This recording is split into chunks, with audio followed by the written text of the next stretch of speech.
ትሰማለህ ሰሞኑን አይደለም የኢራንን ጀነራሎች ጠቅላላ እንዴት እየለቀሙ እንደገደሏቸው እስራኤላውያኑ ሰምታችሁ Iran has threatened the US with a firm and immediate እግዚአብሔር እየረዳቸው አይደለም ይሄ ስላው ለውጥ የድካም ውጤት የአይምሮ ውጤት እነዚህ ሁለት ሀገሮች ለብዙ ጊዜ ጦርነት ላይ የነበሩ ጥንቃቄ አድርጉልን እኔ አንዳንድ ነገሮች ስንናገር ፖለቲካ ገሌ ገባ ስለ ፖለቲካ ተናገር በመጀመሪያ ደረጃ ምድር ላይ እስካለን ድረስ ከፖለቲካ ነፃ መሆን አንችልም ልብ አድርጉ ሀገሮቹ ማንና ማን ናቸው ቤተ መንግስት ባለስልጣኖችን ዘግቶ የመከረው የየት ንጉስ ነው ምን ብሎ መከረ እስራኤልን እናጥፋ እንውረር ብሎ እስራኤል ስትወረር አብሮ ማን ይወረራል አብሮ ማን ይቃጠላል ቤተ መቅደሱ ይቃጠላል አይነቱ ላይ ነው ማንግባባው እንጂ ማንንም ሰው ከፖለቲካ ነፃ አይደለም ይሄን ብዙ ሰው አይረዳልን ክቡር አባታችን የታላቁ ደብራችን አስተዳዳሪ እግዚአብሔርን ብላችሁ ይቅርታውን ቸርነቱን አምናችሁ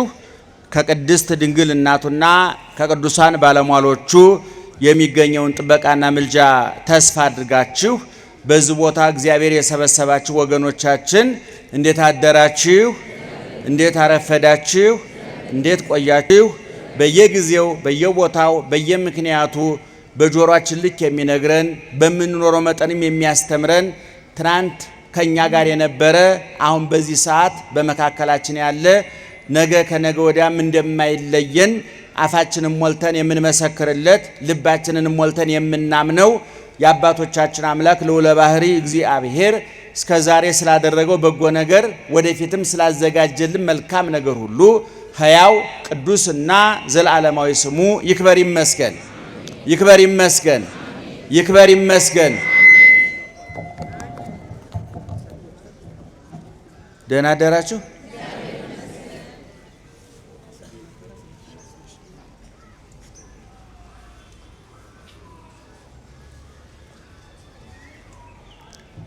በግድጋሜ ደህና አደራችሁ ነጠላን እያስተካከልኩ ነው ይቅርታ 10 ጊዜ ሰላምታ ያበዛሁባችሁ እጥር ምጥን ሰብሰብ አድርገን ለቀለለቱ የሚመጥነውን ለእናንተም የሚጠቅማችሁን እግዚአብሔር የነገረንን የገለጠልንን ኦርቶዶክሳዊ ተዋሕዶ ቤተክርስቲያን ያስተማረችንን እንነግራችኋለን እናንተ የምትሰሙት እኛም የምንናገረው አይንሳችሁ እግዚአብሔር ጆሮአችሁን ይክፈት አንደበታችንንም ይፍታ በመላ በግምት በሳይሆን አይቀርም በይመስለኛል በግምት የግል ሐሳባችንን እንዳናፈስባችሁ ጆሮአችሁን ይጠብቅ አንደበታችንንም ይቆጣጠር እግዚአብሔር ቅድም እህታችን ሞባይል ጠፋብኝ ሲሉ ሰምታችኋል እህቶቻችን እኔ በእውነት እዚህ ቦታ መጥቶ የሚሰርቅ ሰው ራሱ መጀመሪያ ተሰርቋል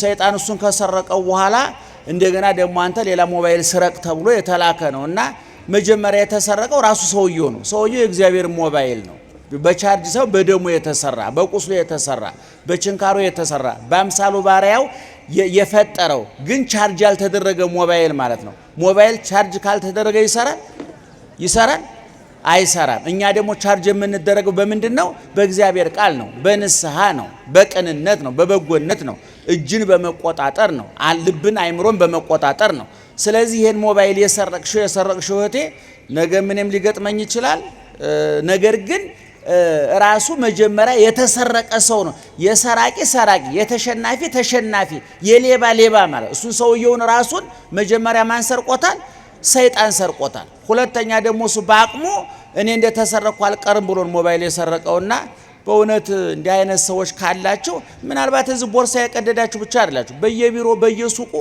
ያልተመዘገቡ ሌቦች አሉ ሱፍ ለባሽ ሌቦች አሉ ወፍራም ሌቦች አሉ ሀብል ያደረጉ ሌቦች አሉ በየቢሮ የተቀመጡ በየሱቁ የተቀመጡ በየትዳሩ የተቀመጡ እልፍ አእላፍ ሌቦች አሉ እነዚህ የለየላቸው ናቸው የመጡት እንጂ በየቢሮ ያሉ በየሱቁ ያሉ ሌቦች አሉና ለሁሉም ልብ ይስጥልን ደህና አደራችሁ ነቃ ብላችሁ ስሙን አናስረዝምባችሁ በማሳጠር እንተባበራችኋለን በዚህ በመጽሐፈ ነገሥት ካልዕ በሁለተኛው መጽሐፈ ነገሥት እያልኳችሁ ነው ምዕራፍ 6 ቁጥር 16 ላይ እንዲህ የሚል ቃል ተጽፏል እኛ ጋራ ያሉት እነሱ ጋራ ካሉት ይበልጣሉና አትፍራ ይላል ይሄንን አብረን ሁላችንም እንልና ለአንድ በ20 እና በ25 ደቂቃ የሚጠናቀቅ ጥቂት የቁርስ እናስተምራችኋለን።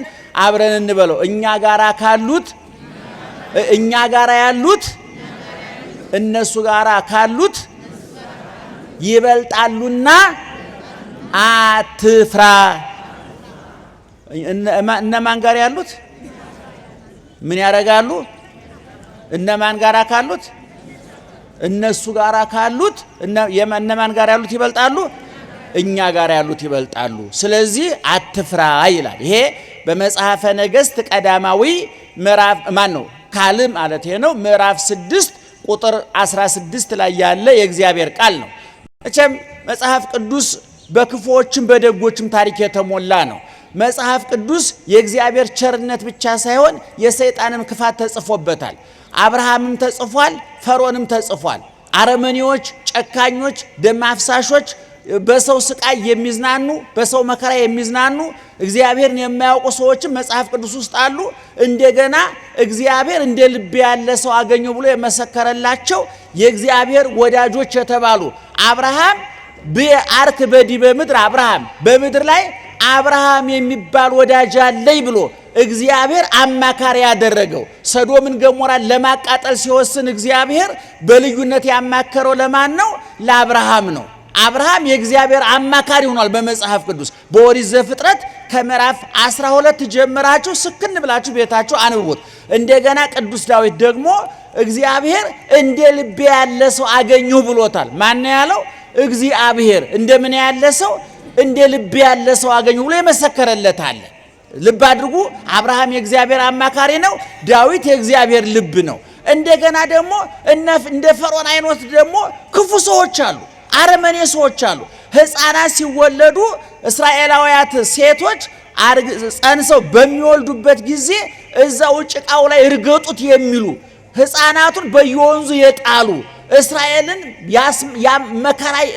በእስራኤል መከራ ያወረዱ እግዚአብሔርን አላውቅም እስራኤልንም አልለቅም ያለ ፈርዖንን በመጽሐፍ ቅዱስ ተጽፏል። ዲያብሎስ ሰይጣንን በመጽሐፍ ቅዱስ ተጽፏል። የተናገሩ እንስሳ በመጽሐፍ ቅዱስ ተጽፏል። ስለዚህ መጽሐፍ ቅዱስ የተዋጣለት የቅዱሳን መጽሐፍ ብቻ አይደለም፣ የቅዱስ እግዚአብሔር መጽሐፍ ብቻ አይደለም። እግዚአብሔር የወደቁትንም የተነሱትንም ጽፎልናል። ከተነሱት እንድንማር ከወደቁትም እንድንማር የረከሱትም የተቀደሱትም ተጽፈዋል። ያጠፉትም ያለሙትም ተጽፈዋል። እንደ ልቤ ያለ ሰው ዳዊትም እንደ የእግዚአብሔር አማካሪ የተባለው አብርሃም ተጽፏል። ሌሎች ደግሞ መጥፎ ሰዎች ተጽፈዋል። ስለዚህ መጽሐፍ ቅዱስ የተመረጡ ሰዎች ታሪክ ብቻ አይደለም ማለት ነው። እየሰማችሁ ነው? የተመረጡ ሰዎች ብቻ ታሪክ አይደለም። ያለፈላቸው ድል ያደረጉ የአሸናፊዎች መጽሐፍ ብቻ አይደለም እና አሁን ቅድም በነገርኳችሁ በዚህ በመጽሐፈ ነገሥት በተለይ በብሉይ ኪዳን ብዙ አይነት ሰዎች ተጽፈዋል። ጥሩ ነገስታት ነበሩ። ህዝባቸውን በትክክል ያስተዳደሩ፣ እግዚአብሔርን ያመለኩ፣ ሃይማኖታቸውን የጠበቁ፣ ኃላፊነት የሚሰማቸው፣ ተጠያቂነት የሚሰማቸው፣ ወንበሩ የሚቆረቁራቸው፣ ኃላፊነታቸው የሚከብዳቸው፣ የተሾሙበት ዓላማን የተረዱ መሪዎች ነበሩ። በግልባጩ ደግሞ የመሪነታቸውን ዓላማ የዘነጉ ወደ ተመሪነት የወረዱ አልጋ ሲሯቸው አመድ ላይ የተገኙ ሲያከብሯቸው የተዋረዱ ሲቀድሷቸው የረከሱ ያለማሉ ተብሎ ያጠፉ ደግሞ ተጽፈዋል በመጽሐፍ ቅዱስ። ስለዚህ እግዚአብሔር መጽሐፍ ቅዱሱ እንዲጻፍልን ሲያደርግ የተመረጡ ሰዎች መጽሐፍ ብቻ አይደለም፣ ወድቀው የተነሱ ረክሰው የተቀደሱ ጠፍተው የተገኙ ኃጢአተኛውን ወደ ጽድቅ የመጡ ቆሽሸው የታጠቡ ሰዎች ታሪክም ተጽፏል። ይሄ ለእኔና ለእናንተ ተስፋ ነው አይደለም? ይመናል ረክሶ መቀደስ አለ፣ ወድቆ መነሳት አለ፣ ጠፍቶ መገኘት አለ። ርኩስ ኃጢአተኛ ሌባ ወንበዴ ተብሎ እንደገና በዛው በመጽሐፍ ቅዱስ ወደ ቅድስና የተመለሱ ሰዎች አሉ፣ ወደ በጎነት የተመለሱ ሰዎች አሉ። ስለዚህ እግዚአብሔር መጽሐፍ ቅዱስን ሲያጽፍልን የኛ የሕይወት መመሪያ እንዲሆን ነው። ጻድቃኑ እንዳይመጻደቁ መውደቅ እንዳለ እንዳውቁ፣ ኃጢአተኞች ተስፋ እንዳይቆርጡ መነሳት እንዳለ፣ የተቀደሱት መርከስ እንዳለ ተጠንቅቀው እንዲኖሩ፣ የረከሱት መቀደስ እንዳለ ተስፋ እንዳይቆርጡ፣ ያገኙ እንዳይመጻደቁ፣ ያጡ እንዳይሳቀቁ ነው መጽሐፍ ቅዱስ የተጻፉ ደስ በሚለው ሁኔታ እና ቅድም በነገርኳችሁ በመጽሐፈ ነገሥት ላይ ዛሬ እስራኤልን ታቋታላችሁ አይደል? ንገሩ። አታቋትም? ጮክ ብላችሁ ንገሩኝ። አታውቋትም? እስራኤላዊ መቼም ኢትዮጵያዊ ሆኖ እስራኤልን የሚያውቅ የለም። እንደው የማን አምላክ ይጠብቅ ነው የምንባባለው? ጮክ በሉ እስቲ። የእስራኤል አምላክ ይጠብቅህ ነው። ኢየሱስ ክርስቶስ ከጽንሰቱ እስከ እርገቱ ድረስ ያከናወነው በእስራኤል ነው። ድንግል ማርያም ተወልዳ እስከ ረፍቷ ድረስ የነበረችው በኢየሩሳሌም በእስራኤል ውስጥ ነው። ታቦቱ፣ ጽላቱ፣ 10ቱ ቃላት፣ ብሉይ ኪዳኑ፣ ሐዲስ ኪዳኑ፣ ትንሣኤው፣ እርገቱ፣ ጥምቀቱ፣ ልደቱ፣ እርገቱ ሁሉም ነገር የተከናወነበት የበረከት ምድር፣ የቅድስና ምድር፣ የእግዚአብሔር አክሊላ ወህንብርት አለ ምድር ኢየሩሳሌም። እስራኤል ማለት የምድር እንብርት ይላል መጽሐፋችን። እንብርት ታውቃላችሁ? የት ነው ያለው? መቼም ቦታውን አልጠይቃችሁም አይደለም? መካከል ላይ ነው አይደለም? እንዲያውም አንዳንድ ሰው በልቶ መጥገብ ሲሳነው ምን ይባላል? ምን የለውም ይባላል። አቤት እምብርት የሌለው ፍጥረት ንገሩኝስ ምን ነው? አህያ እምብርት የለውም ይባላል። እንግዲህ በልቶ አይጠግብም ማለት ነው። እሱ እንግዲህ ባለሙያዎቹ መጠየቅ ያስፈልጋል። በመላ በግምት አናወራም። ግን ዙሮ ኢየሩሳሌምን ምን ይላታል መጽሐፍ ቅዱስ? አክሊላ ወህንብርታ ለምድር። ኢየሩሳሌም ወይም እስራኤል የምድር እንብርት ናት ይላል። የምድር ማዕከል ናት። ከእስራኤል ተነስቶ ወደ የትም ሀገር ቢለካ ርቀቱ እኩል ነው ይላሉ አባቶች። የምድር ማዕከል ናት። የምድር ማዕከል ናት እና ይቺ እስራኤል ዙሪያዋን ጥንትም ጠላቶች ነበሯት። በመካከለኛው ዘመን ጠላቶች ነበረ። ሶሪያ የምትባለው ሀገር ደግሞ የእስራኤል ጎረቤት ናት። በደንብ ታሪኩን ይሄ መጽሐፍ ውስጥ እየነገርኳቸው ነው። የአልጀዚራው የቢቢሲ ዘገባ እያወራሁላችሁ አይደለም። መጽሐፍ ቅዱስ ነው እየነገርኳቸው ያለው። እስራኤል የምትባል ሀገር አለች፣ ሶሪያ የምትባል ሀገር አለች። እነዚህ ሁለት ሀገሮች ለዘመናት በጦርነት ውስጥ የኖሯቸው በመጽሐፍ ቅዱስ ያለውን ዛሬ ያለውን እያልኳቸው አይደለም፣ ይቅርታ። ከጊዜው የዜና ዘገባ ወጣ በሉና የዛሬ 2000-3000 ዓመት ወደ ኋላ ተመልሰ ነው እየተነጋገርን ያለው። እስራኤል የምትባል ሀገር አለች፣ ሶሪያ የምትባል ሀገር አለች። እነዚህ ሁለት ሀገሮች ለብዙ ጊዜ ጦርነት ላይ ነው የነበሩ። ድንበረተኛ ስለሆኑ ድንበር ላይ ስለነበሩ በድንበር ይዋጋሉ። አንዱ በብዛት የሚወሩ ሶሪያውያን ናቸው። እስራኤላውያን በጠባያቸው ወረው ያውቁ ወራሪዎች ናቸው። ሶሪያውያን ይመጣሉ፣ ፋርሶች ይመጣሉ፣ ግብጾች መጥተው ያውቃሉ፣ ግሪኮች መጥተው ያውቃሉ፣ ሮማውያን መጥተው ያውቃሉ። ብዙ ሀገሮች እስራኤልን መውረር በዛን ዘመን የትልቅነት የገዥነት ምልክት ነበርና የሶሪያውያንና እስራኤላውያንም በዛ መንገድ ይዋጉ ነበር እና የሶሪያው ንጉስ ወልደ አዴር ይባላል ንጉሳቸው። ይሄ ንጉስ በቤተ መንግስት ሆኖ እስራኤልን እንዴት እንደሚያጠፋ ቤተ መቅደሱ እንዴት እንደሚያቃጥል ከመሳፍንቱ ከመኳንንቱ ጋር ይመክራል። የቱ ነው ማለት ነው? አቤት የቱ ነው? ሶሪያ ሆኖ ማለት ነው። በደንብ ስሙኝ። ሀገሮቹ ማንና ማን ናቸው? አቤት እስራኤልና ሶሪያ። አሁን ቤተ መንግስቱን በሩን ዘግቶ ማንም ወሬኛ ሰላይ እንዳይደርስበት አድርጎ ባለስልጣኖቹን ሰብስቦ እየመከረ ያለው የማን መንግስት ነው? የሶሪያ መንግስት ነው። አሁን ቤተ መንግስት ውስጥ የሚመከረውን ምክር የእስራኤል መንግስት በምንም አይነት መረጃውን ሊያገኝ አይችልም። እንደ ዛሬው የስለላ መሳሪያ የለም። እንደ ዛሬው የተራቀቀ ቴክኖሎጂ የለም እና ነገር ግን ኤልሳ የተባለው ነቢይ እስራኤል ነው ያለው። ልብ አድርጉ። ምክሩ እየተመከረ ያለው የት ነው? ሶሪያ ነው፣ ደማስቆ ዋና ከተማው። ኤልሳ ደግሞ ያለው እስራኤል ውስጥ ነው ያለው። ቤተ መንግስት ውስጥ ንጉሱ በሩን ዘግቶ የሚመክረውን ምክር የእስራኤል መንግስት በምንም አይነት መረጃ ሊያገኝበት የሚችለው እድል አልነበረውም። ነገር ግን ነቢዩ ኤልሳ በር ተዘግቶ ምን ይደረግ እንደነበረ ሙሉ መረጃ ያለው በጸጋ የተገለጠለት ኤልሳ የሚባል ነቢይ ነበር። በኋላ ለእስራኤል ንጉስ ይነግረዋል።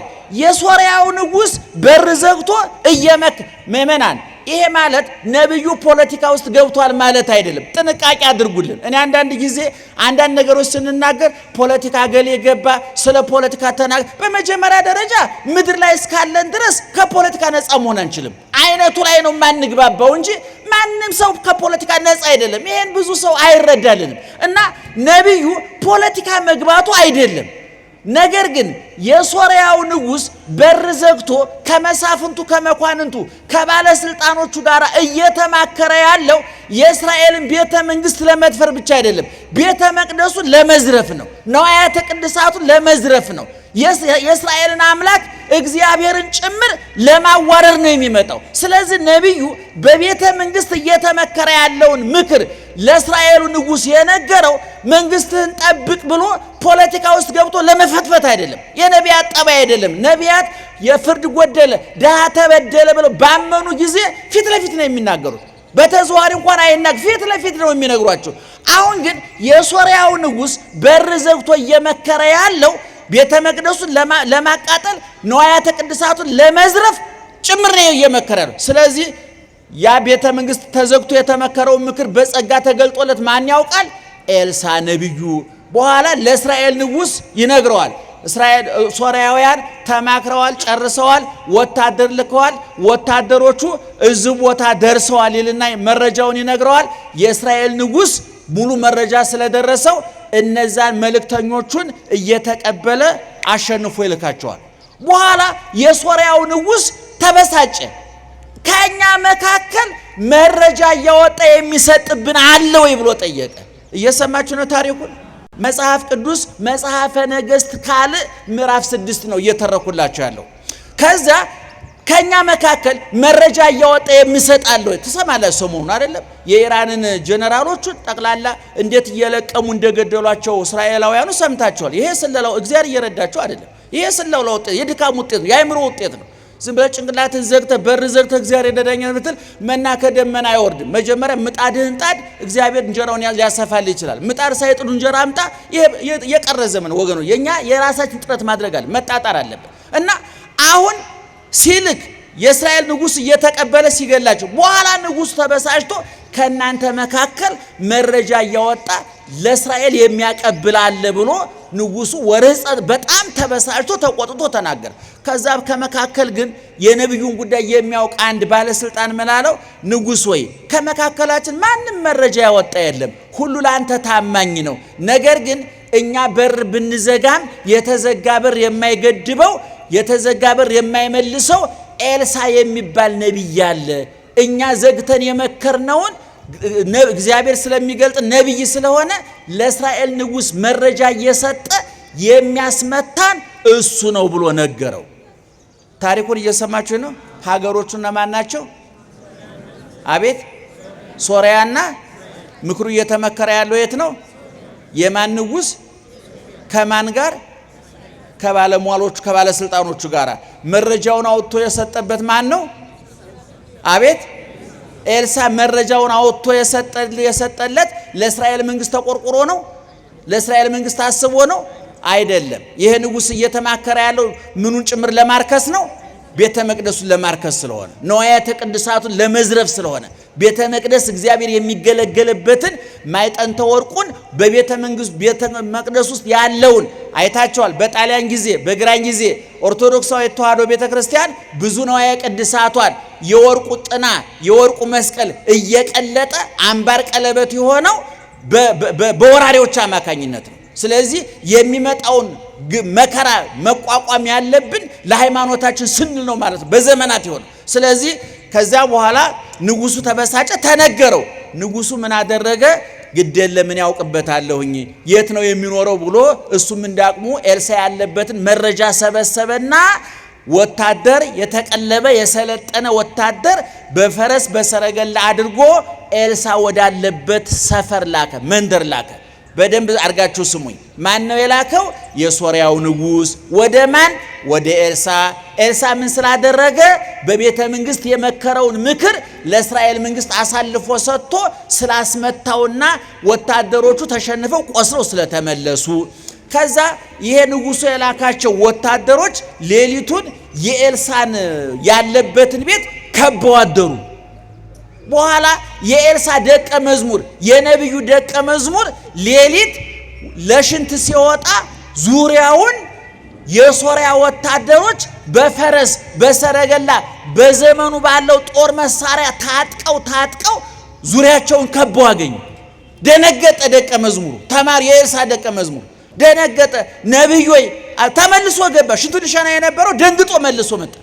ነብዩ ወይ አለቀልን፣ አበቃልን፣ ዙሪያችንን ተከበናል፣ በብዙ ፈረስ፣ በብዙ ሰረገላ፣ በብዙ ወታደር ተከበናል፣ አለቀልን፣ ወየውልን አለው። ማን ነው እንደዚህ ያለው? አቤት ማን ነው? የኤልሳ ተማሪ። ለማን?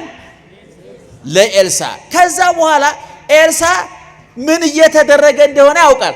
እንኳን እዛ መተው የከበቡትን ሶሪያ ቤተ መንግስት ተዘግቶ የተመከረው ምክር አውቆታል አይደል? ስለዚህ ዙሪያው እንደተከበበ ኤልሳ ያውቃል። ደቀ መዝሙሩ ግን ገና አይነ ልቡ ነው አልበራለትም።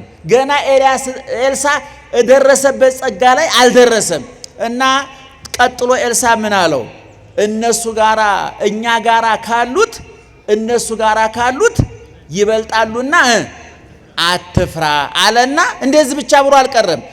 ወደ እግዚአብሔር ጸለየ። ጌታ ሆይ እኔ ያየሁትን እንዳይ እኔ የገባኝ እንዲገባው አይነ ልቡናውን አብራለት ብሎ ጸለየ። ይሄ የውጩን የግንባሩን አይን አይደለም። ይሄ የግንባሩ አይን የሚያየው የፊት ለፊቱን ነው። የልብ አይን ሲበራ የነፍስ አይን ሲበራ ረቂቁ ጥላታችን ይታያል። በዚህ በግዙፉ አይናችን ግዙፉ ጥላታችን ነው የሚታየን። የረቀቀ ጥላታችን ለማወቅ ግን የረቀቀ አይን የረቀቀ ልብ ያስፈልጋልና ኤልሳ ለዛ ለተማሪው ጸለየለት። ወዳው ልጁ አይኑ በራለት። የኤልሳ ጸጋ አደረበትና መልሶ ወጣ። መልሶ ሲወጣ ቅድም ያያቸውን አይታችኋል አይደል? ቅድም ያያቸው ፈረሱ ሰረገላው የሰለጠነ የሶሪያ ወታደር ነበር። አሁን መልሶ ሲወጣ ደግሞ ከነዛ እጥፍ የሆኑ እነዛ ፈረስ ይዘው ነው የመጡት፣ ሰረገላ ይዘው ነው የመጡት፣ ጦርና ጋሻ ይዘው ነው የመጡት። ቅልብ ወታደሮች ናቸው፣ ግዙፎች ይታያሉ። አሁን ተጸልዮለት አይነ ልቡናው በርቶለት የኤልሳ ጸጋ አድሮበት መልሶ ሲወጣ ተቀይሮ ወጣ።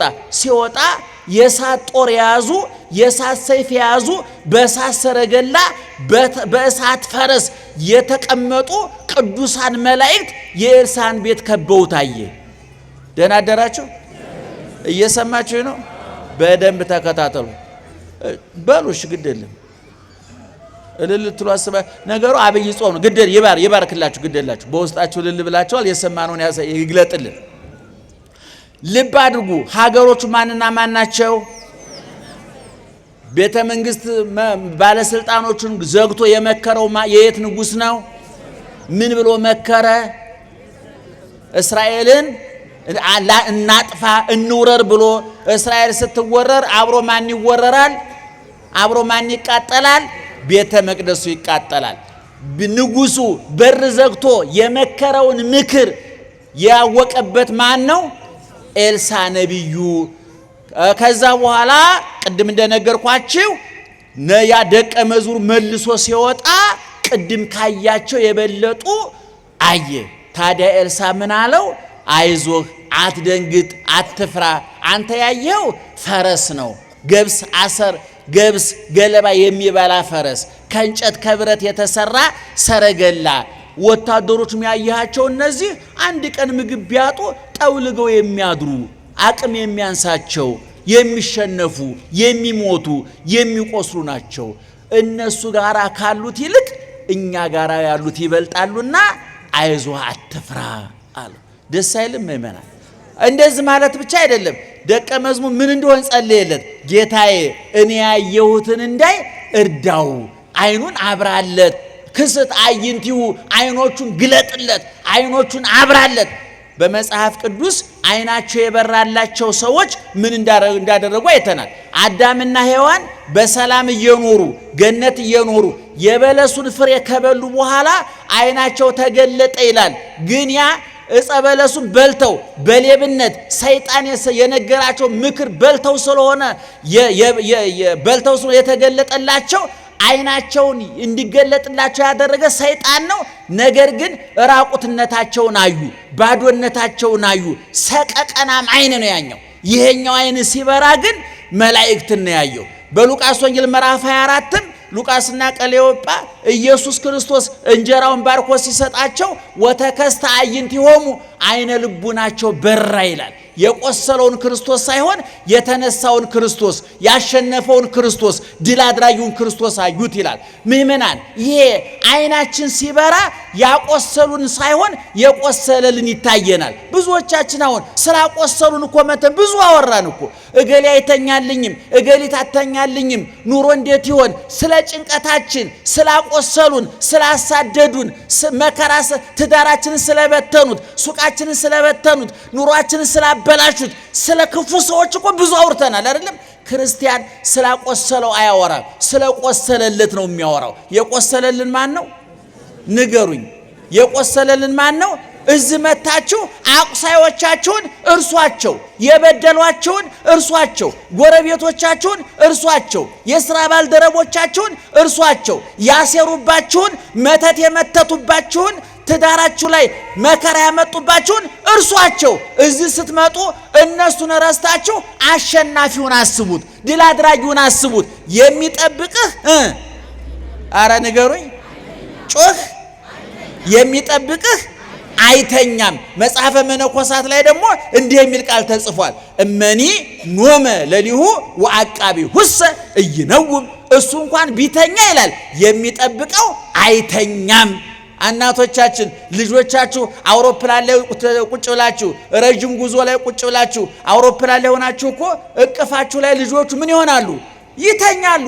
አውሮፕላን ቢንቀሳቀስ አውሮፕላን ከፍ ዝቅ ቢል ትዝ ይላቸዋል? እነሱ አይላቸውም። እማን ክንድ ላይ ናቸው? እናንተ ክንድ ላይ ናቸው። እኛ በዘላለም አምላክ ክንድ ላይ ነው ያለ ነው። እግዚአብሔር ክንድ ላይ ነው ያለ ነው። እግዚአብሔር እጅ ላይ ነው ያለ ነው። ቀራኔው ላይ የተቸነከረው የቆሰለው የቆሰሉትን የሚፈውስ የወደቁትን የሚያነሳ የረከሱትን የሚቀድስ የተሰበሩትን የሚጠግን የጠፉትን የሚፈልግ ኑ ወደኔ የሚል እናንተ ደካሞች ሸክም የከበዳችሁ ወደኔ ኑ የሚለው እግዚአብሔር ከኛ ጋር ነው። የኛ ችግራችን ምንድነው? ከቆሰለልን ክርስቶስ ይልቅ ስላቆሰሉልን ሰዎች በማውራት ጊዜውን እናባክነዋለን። ደህና ዋላችሁ። አሁን ልብ አድርጉ። ደቀ መዝሙሩ ገብቶ ለኤልሳ ያነገረውን አይታችኋል? ምንድን ነው ያለው? አለቀልን ነው ያለው። አበቃልን፣ ዙሪያችን ተከበናል፣ ተውጠናል አለው። ኤልሳ ስለ ፈረሱ ስለ ሰረገላው ስለ ወታደሮቹ የሚያስብበት ጊዜ የለውም። ኤልሳ ያየ የነበረው ወታደሮቹን አይደለም። ኤልሳ ያየ የነበረው ሰረገሎቹን አይደለም። ኤልሳ ያየ የነበረው ማንን ነው? እግዚአብሔርን ነው፣ መላእክትን ነው። እኛ እዚህ ስንመጣ ማየት ያለብን ቅዱስ ገብርኤልን እንጂ ሰይጣንን አይደለም። የቆሰለልን ክርስቶስ እንጂ ያቆሰሉን አይደለም። የተሰደደልን ክርስቶስ እንጂ አሳዳጆቻችን አይደለም።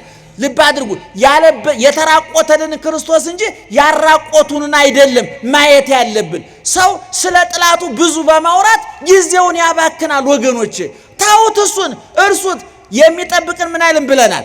አያንቀላፋም ብለናል። እንደውም በመዝሙረ ዳዊት መዝሙር 90 በቅንፍ 91 ለመጽሐፍ ቅዱስ ላይ መዝሙር 90 ከቁጥር 9 ጀምሮ እንዲህ የሚል ቃል ተጽፏል። ይቀርብ እኩይ ሀቤከ ክፉ ወደ አንተ አይቀርብም። በሉት እስኪ ክፉ በሉ ወደ አንተ አይቀርብም። ወይበው መቅሰፍት ቤተከ መቅሰፍት ወደ ቤትህ አይገባም በሉት። ልብ አድርጉ። ክፉ ወደ ማን አይቀርብም? ወደ አንተ። መቅሰፍት ወደ ቤት አይገባም፣ ወደ ቤት አይገባም ይልና ቀጥሎ ምን ይላል? የማይገባበትን ምክንያት የማይቀርብበትን ምክንያት ዳዊት ሲዘረዝር ምን አለ? እስመ ለመላእክቲሁ ይእዝዞሙ በእንቲአከ መላእክቱን ስላንተ ምን ያደርጋቸዋልና ያዛቸዋልና ከመይቀቡከ በኩሉ ፍናዊከ በመንገድ ሁሉ ምን ያደርጉ ዘንድ ይጠብቁ ዘንድ ወበእደዊሆሙ ያነሱከ በእጆቻቸውም ያነሱ ዘንድ ያነሱከ ከመይትተአቀፍ በእብን እግርከ እግርህ እንዳትሰነካከል ይጠብቁ ዘንድ መላእክቱን ስላንተ ያዛቸዋልና ክፉ ወደ አንተ አይቀርብም፣ መቅሰፍትም ወደ ቤትህ ምን አይሆንም አይገባም ይላል። አያችሁ፣ ይህን ማመን ነው ጀግና ማለት። ይሄ ማነው ጀግና ማለት? ጠላታችሁን እያገዘፋችሁት በሄዳችሁ ቁጥር ረዳታችሁ ይጠፋባችኋል። ችግራችሁን እያገዘፋችሁ በሄዳችሁ ቁጥር መፍትሄው ይጠፋባችኋል። በሽታውን እያገዘፋችሁት በሄዳችሁ ቁጥር መድኃኒቱ ይጠፋባችኋል። ረሃባችሁን እያገዘፋችሁት በሄዳችሁ ቁጥር ዳቦ ይርቃችኋል። ይህን ማመን አለበት። ክርስቲያን ስለሞላለት እንጂ ስለጎደለበት አያወራም። ስለተደረገለት እንጂ ስለቀረበት አያወራም። የተደረገልን ብዙ ስለሆነ የቀረብን ለማስተዋት ጊዜ አላገኘንም። ምእመናን እኛ አቀማጥሮ ባፋችን እያጎረሰ የሚጠብቀ ዳቦ አይደለም እኮ ምእመናን።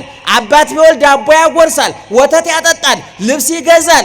እግዚአብሔር ግን ዳቦ ሆኖ ብሉኝ አለ፣ ደሙን ጠጡልኝ አለ፣ በቁስሌ ተፈወሱልኝ አለ፣ ተራቁቶ ልበሱልኝ አለ፣ ተርቦ ጥገቡልኝ አለ፣ ተጠምቶ ጠጡልኝ አለ። ሐሞት ኮምጣጤ ጠጥቶ የዘላለም ሕይወት ጣፋጩን ጠጡልኝ አለ። ይህ አምላክ እያለ ስለ ሰው የምናወራበት ጊዜ ሊኖረን ይገባል ምእመናን? ሊገባል? አይገባም። አታውሩ፣ ተዋቸው፣ እርሷቸው፣ ዘንጓቸው። በማቴዎስ ወንጌል ምዕራፍ 18 ቁጥር 10 ላይ ደግሞ እንዲህ የሚል ቃል ተጽፏል። ደስ የሚል ቃል ኡቁ ታስተሐቅርዎሙ ለአሐዱ እምእሉ ንዑሳን፣ ከታናናሾቹ አንዱን እንኳን እንዳትንቁ ተጠንቀቋል። ከታናናሾቹ፣ ታናናሾች ማለት በምንድን ነው? በጤና ከኛ ያነሱ፣ በእድሜ ከኛ ያነሱ፣ በገንዘብ ከኛ ያነሱ፣ በስልጣን ከኛ ያነሱ፣ ከኛ ጎሳ ያነሱ፣ ከኛ ብሔር ያነሱ ብለን የምናስባቸው እኛ አስበን ሰርግ የማንጠራቸው ለቅሶ በሉን ብለን የማናማቸው የረሳናቸው የዘነጋናቸው የሉም በየሰፈሩ። አስባችሁ ሰርግ ማጠሯቸው ለቅሶ ቀሩ ብለው የማታሟቸው የተረሱ ሰዎች የሉም። እነዛን እንዳትንቋቸው እንዳታቃልሏቸው ተጠንቀቁ አለ ጌታ። አረ ቀጥሎ ያለው ምን ይላል? እብለክሙ ከመ መላእክቲሆሙ ወትረ ይሬኡ ገጾ ላውየ ዘበሰማያት። እውነት እላችኋለሁ በመላእክቶቻቸው አለ። የነማን መላእክት? እስኪ አንተ ንገረኝ። አትናቋቸው የተባሉት እነማን ናቸው? አትናቋቸው የተባሉት እነማን ናቸው? ታናናሾች እነማን ናቸው? ጤና የሌላቸው፣ ገንዘብ የሌላቸው፣ ዘመድ የሌላቸው። አሁን እንደው ዝበር ላይ ያለው ሰውዬ እንደው ቅድም ስታልፉ 1 ብር ለመስጠት እንኳን ጊዜ አጥሯችሁ ትታችሁት የመጣችሁ ሰውዬ ስትመለሱ ይገርምሃል ወንድሜ ትናንትና እኮ 50 ሚሊዮን ብር ደረሰኝ ቢላችሁ ይገርማል። ቅድም እኮ ሰላም ልልህ አስቤ ተጣድፌ እኮ ነው ተንቀሸቀሹ። ይገርማል። እንዴት ነህ? ላንሳህ፣ ልጣልህ፣ ላልብስህ። አሁን እንደው ትልቅ ባለስልጣን ራት እንደው ዛሬ ራት እናንተ ጋር መጣለሁ ቢላችሁ እንቅልፍ ይወስዳችኋል። ተበድራችሁ እኮ ትደግሳላችሁ። አሁን ትልቁ ባለሀብቱ ሰውዬ አሁን እዚህ ሀገር የሉም እንጂ እንደው ዛሬ ማታ እናንተ ጋር ተበላሉ ቢሏችሁ ተበድራችሁ በግ ገዝታችሁ ፍየል ገዝታችሁ። ብልጠቱ ምንድን ነው? 1 በግ በዛ 100 በግ መግዣ ይጥሉልኛል ነው። ሌላ ነገር ለነፍስ እኮ አይደለም። እኛ ሂሳባዊ እኛ እኮ ጀግኖች እኮ ነን። ስናጎርስ እኮ መጥነን ነው። መልሶ ያጎርሰኛል አያጎርሰኝም ብለን ለክተን አይደል እንዴ? አሁን የትንሣኤ ሰሞን ጧት ምሳኛ ጋር ነው እንትና ስትለው እኮ በቀጭ ነው የተጻፈች ምን አለች? እራት አንተ ጋር ነኝ የምትል እኮ አለች እኮ የለችም? እንደዛ ቢሆንማ የወደቁትን አጠሯችሁ። ልብ ካላችሁ ታላቁ ሊቅ ዮሐንስ አፈወርቅ ውሾችን እንኳን አስበህ ትቀልባቸዋለህ ገና ግቤን ይጠብቃሉ ብለህ የመንግስተ ሰማያት መግቢያ ድሆቹ በር ላይ ወርቀው ለምን ትተዋቸዋለህ ይላል። አንተ ደህና አደራችሁ? እየሰማችሁ ነው? ስለዚህ ክፉ መጽሐፉ ምን አለ? ታናናሾቹን አትናቋቸው አለ። ለምን እንደው ማንነቃቸው? ቀላል አይምሰሏችሁ፣ መላኮቻቸው የነሱ መላእክት ይላል። የነማን መላእክት? የነማን? የታናናሾቹ። ምእመናን ጠባቂ መላክ አለን የለንም? ጮክ ብላችሁ ነገሩ። ጠባቂ መላክ አለን የለንም? ለነማን? አሁን ለምሳሌ 1 ቢሊዮነር ቢኖር ጠባቂ መላክ አለው የለውም? እዚህ በር ላይ የወደቀው የኔ ቢጤ ጠባቂ መላክ አለ የለውም? መላኮቻቸው ይለያያሉ። የቢሊዮነሩ በደንብ የታጠቀ የሰለጠነ፣ በር ላይ ያለው ደግሞ ክንፍም እንደረባ የሌለው ግድ የለም ጠብቅና ነው የሚባል መላክ አለ የለም?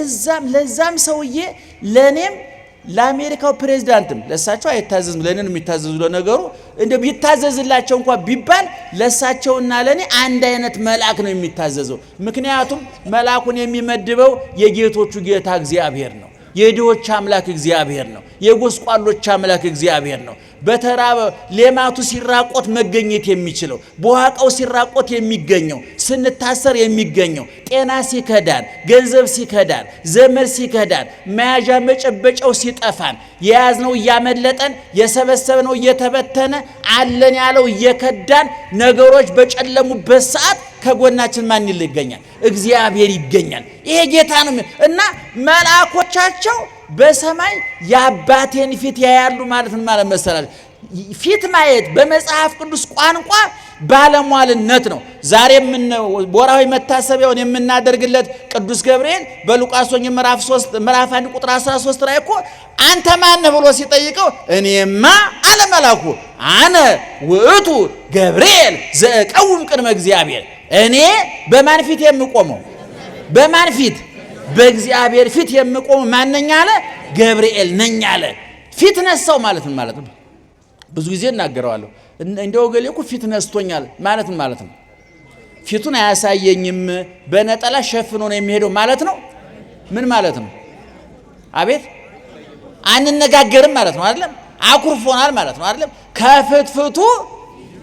ከፍትፍቱ ፊቱ እናቶች እኮ ታውቁበታል ስታቀርቡ አይደለም እንጂ እጃችሁ ላይ ያለው እንጀራ እኮ በፊታችሁ ላይ ይጋገራል እኮ ሲጋገር ይታያል አይደለም ደጋግ እናቶች በሞቴ በረበ ማርያም አፈር ሲሆን እኔ እንደዚህ ማለት ይቅር እኔው አንዳንድ ሰው የቀረበህል ነው አይባልም እኔ በጣም ደስ የሚለኝ በማርያም አፈር ሲሆን አረ በገብርኤል ብላልኝ እንደው ከተግደራደራችሁ እንኳን ገብርኤልን ብዬ ነው ብላ ታመካኛላችሁ እኮ ማመካኛለ አሁን የዛሬው ሰው ያቀርብላችሁና ትንሽ አትበላም ነበር እሺ ከበቃ ምን ይደረጋል አይባልም የኢትዮጵያዊ ጣባ አይደለም ወገኖቻችን እውነት አይባል እኔ ማርያምን አረ በስላሴ እንደ ደስ እንደሚለኝ አያችሁ ከፍትፍቱ ፊቱ ማለት እኮ እጁ ላይ ቆሎ ይዞ ፊቱ ላይ ክትፎ ያለ ማለት ነው እናቶቻችን ሽሮ ያቀርቡላቸው አፋቸው ላይ ሲናገሯቸው ግን ልክ የተለያየ ምግብ ያቀርቡን ደስ ሲሉ ስለዚህ መላእክት በሰማይ የማን ፊት ያያሉ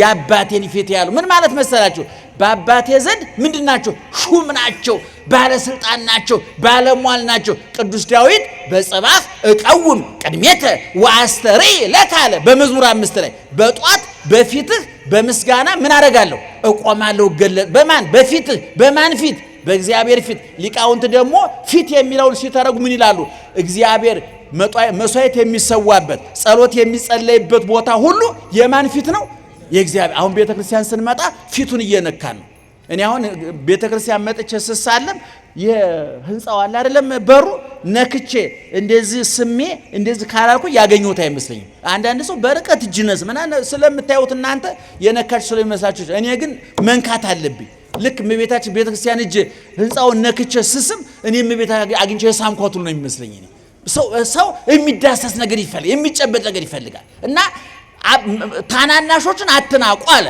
ስለዚህ ለምንድነው ማንነቃቸው ለምንድነው እናከብራቸው አባታች መላእክቶቻቸው በሰማይ የማንን ፊት ያያሉ የእግዚአብሔርን ፊት ያያሉ ምን ማለት ነው ይሄ ጠንካራ ወንድም ያላት ጡንቻ ያለው ወንድም ያላት ልጃገረድ በሰፈር ትደፈራለች አትደፈርም ዱርዬው እኮ ያየ አይኑን ጨፍኖ ይሄዳል ለምን እሷን ፈርቷት እኮ አይደለም እሷን ቢነካ ወንድሟ ምን እንደሚያደርገው ያውቃል ትልቅ ባለስልጣን ዘመድ ያለው እኮ ደቃቃ ሰውዬ ተከብሮ ይኖራል እሱን ልታደቀው ትችላለህ የሚያደቅ ያዝባህላ ከላይ በተንቀጥቀጥ ትኖራለህ ወደ አይደለም አሁንኛ ታናናሾችን ማንነካቸው ለምንድን ነው ገብርኤል አላ ከጎን ሚካኤል አላ ከጎን የኔን አይነ ስውርናት አይናማ መላክ ከጎን ይቆማል እጅግር የሌለው ናት ሰይፍ ያለው መልአክ ከጎኑ ቆሟል ጠባቂ ያለው እንባባሽ መልአክ አለው ቁስል ፈዋሽ መልአክ አለው ጥያቄ መላሽ መልአክ አለው የሚጠብቀው ማያንቀላፋለት መልአክ አለው ለዚህ ነው ክፉ ወደ አንተ አይቀርብም መቅሰፍት ወደ ቤት አይገባም ማለና መላእክቱን ስላንተ ምን ያደርጋቸው ያዛቸዋል ታናናሾችን አትናቋቸው ለምን አንነቃቸውም መላእክት ከነሱ ጋር ስላሉ ስለዚህ ምእመናን ከነሱ ጋር ካሉት ይልቅ ከማን ጋር ያለው ይበልጣል ከኛ ጋር ያለው ይበልጣል እነሱ ጋር ያለው ሰይፍ ሊሆን ይችላል። እነሱ ጋር ያለው ገንዘብ ሊሆን ይችላል። እነሱ ጋር ያለው ዝና ሊሆን ይችላል። እኛ ዘንድ ጋር ያለው የዝነኞቹ አምላክ እግዚአብሔር ነው። እኛ ጋር ባለ ሀብቶች እኛ ጋር ያለን ሀብት አይደለም። የሀብት ምንጭ ሆነው እግዚአብሔር ነው ከኛ ጋር ያለው። የሚጠብቀን አያንቀላፋም እይነጉም ወይደቅስ። እንደው ቅዱስ ዳዊት የሚጠብቅ አያንቀላፋም ብቻ አይደለም ያለው ፈጽሞ አያንቀላፋም ነው ያለው። እይደቅስ ወይነጉም ማለት ሁለት ተመሳሳይ ግስ አንድ ጊዜ ስንጠቀም በግዙ ቋንቋ ፈጽሞ አይደረግም ማለት ነው። ፈጽሞ አያንቀላፋም። የቀለብከው ውሻ በስጋ ይታለላል። የቀጠርከው ዘበኛ በእንቅልፍ ይሸነፋል። በኤሌክትሪክ ያጠርከው አጥር መብራት ሲሄድ ጥበቃውን ያቆማል። የኛ ጌታ ግን አይደክሙም፣ አያንቀላፋም። መብራት አቅም ያንሰውም፣ ኃይል አለው። ትናንት ኃያል ነበር አምላካችን፣ ዛሬ ኃያል ነው፣ ለዘላለም ኃያል ነው። እነሱ ጋር ካለው ከማን ጋር ያለው ይበልጣል? አረ ጮክ በሉ። ከማን ጋር ያለው ይበልጣል? እግዚአብሔር። ስለዚህ እነሱ ጋር ካሉት ይልቅ እኛ ጋር ያሉት ይበልጣሉና ምን አትሁን? ጮክ በሉ። ምን አትሁን? አትፍራ። አትፍሩ ምእመናን። ኑሮን አትፍሩት፣ ኢኮኖሚውን አትፍሩት፣ ፖለቲካውን አትፍሩት፣ ትዳራችሁን አትፍሩት፣ ጤናችሁን አትፍሩት። ሁሉን ነገር ዛሬ የማይፈራ ነገር የለም። የምንበላው ምግብ ቦምብ ሆኖብናል። የምንጠጣው መጠጥ ቦምብ ሆኖብናል። ድሮኛ የዛሬ 20-30 ዓመት እኮ ለስላሳ 5-6 ከገጠር እንደመጣን 5-6 ጠጥተን ነበር፣ ምንም አልሆንም። ዛሬ ግን መረጃው ሲደርስ በሽታ ይመጣል ብለው ነገሩ። እኛ በሰላም ጠጥተን ይኖር ነው። ድሮ ስኳር እንደ ልብ ነበር የሚቃመው። ዛሬ ትልቁ ምክር ምንድነው? ስኳር እስቲ እንደው ወንጂ ስኳር ታስታውሳላችሁ? የላስቲኳን ልጆች ነን ለማለት ነው። ታስታውሳላችሁ? እናንተ ታስታውሱ ችግር የለው። እኛ ነን እና አባባኛ ያቺ ወንጂ ስኳር ስንት ነበር የምትሸጠው? 10 ሳንቲም።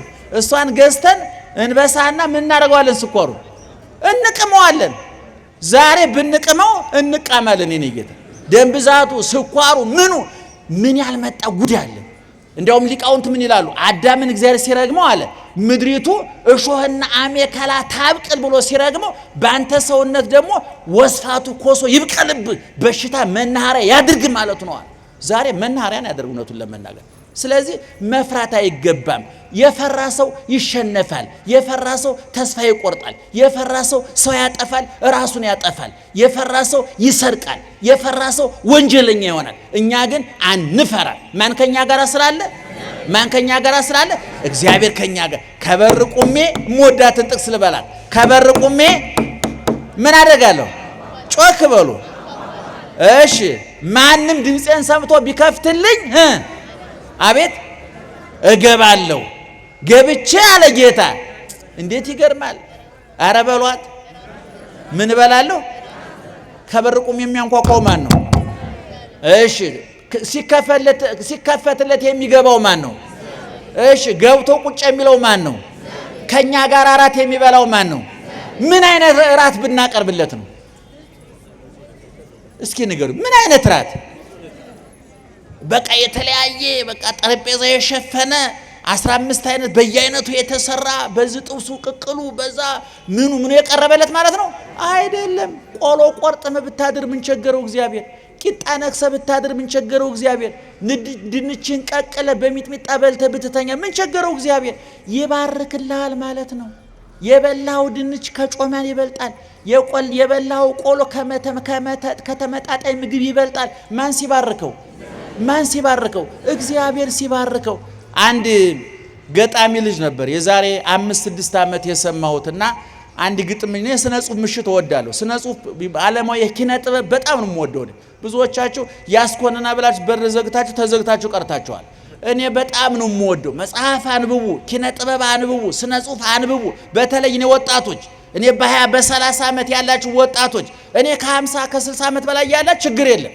እኔ ከ50 ዓመት በላይ ጭንቅላት ወጭ እንጂ ገቢ የለውም ይባላል። ይቅርታ አድርጉልኝ። እኔም እዛ አካባቢ ስለሆንኩ የኔም ጭምር ነው። ይገርማቸዋል። ከ50 ዓመት በኋላ ጭንቅላታችን በሞዴል 30 የሚያስወጣ እንጂ የሚያስገባ የለውም ተፈጥሮ። ምክንያቱም ከ50 ዓመት ያለፈው ሰው ላወራላችሁ እንጂ ንገሩኛ አይልም። ይገርማቸዋል። ሰምታችሁኛል? ልተርክ ነው። ሽማግሌ ይባላል። ሽማግሌን አዳምጠው አትንገረው ይባላል። የሽማግሌ ሲል ያጠራቅሞ አንቦ ያረጀው ነው። ዝም ብሎ ጠጅ ሲጠጣ አርጅቶ ጠጅ ድሮ ቀረ እያለ ስለ ብር ላይ ቢያወራኝ አልሰማውም። ጊዜን አላቃጥልም። እኔ ወጣቶች ተናግሬያለሁ። ዛሬ ፌስቡክ ላይ አፍጠህ አርጅተህ በኋላ በዘጠና የምታወራው ቢያልቅብህ ልጅ ነው መሳቂያ መሳለቂያ የሚያደርግ። አንብብ፣ ወሬ እንዳያልቅብህ ነው። እንዲጸርቅ ብቻ አይደለም ወሬ እንዳያልቅብህ ነው። እና ያ ልጅ ምን ብሎ ገጠመ መሰላችሁ? ከበር ቁሜ ምን አደርጋለሁ? አንኳኳለሁ፣ እገባለሁ አለ ጌታ። የሚገባው ግን ምን ሲሆን ነው?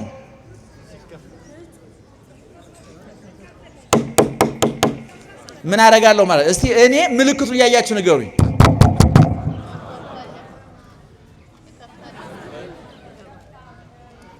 አንድ ሰው ያንኳኳል አይደለም? እሺ አንኳኩቶ ከተከፈተለት ይገባል። ካልተከፈተስ? አቤት ቢከፈትም ባይከፈትም የሚገባ ማን ነው? አይደለም። አታውቁም ማለት ሌባ ነው። ሌባ ያንኳኳል? ያንኳኳል? አያንኳኳም። ካንኳኳ እንግዲህ አይምሮ የተነካ ሌባ ነው ማለት ነው። ወይም ዘመናዊ ሌባ መጥቷል ማለት ነው። ከበር ቁሜ ምን አደርጋለሁ አለ እግዚአብሔር? አንኳኳለሁ፣ እገባለሁ አለ። ግን የሚገባው ምን ሲሆንለት ነው? አቤት ሲከፈትለት ነው። እና የባለ ገጣሚው ልጅ ምን አለ መሰላችሁ? ጌታ ሆይ ከበር ቁሜ አንኳኳለሁ፣ ብትከፍቱልኝ ይገባለሁ ብለው ነበረ። አሁን ባለው ሁኔታ ግን ምንም ብታንኳኳ የመስማት አቅም ጠፍቷልና ሰብረህ ገብተህ አድነን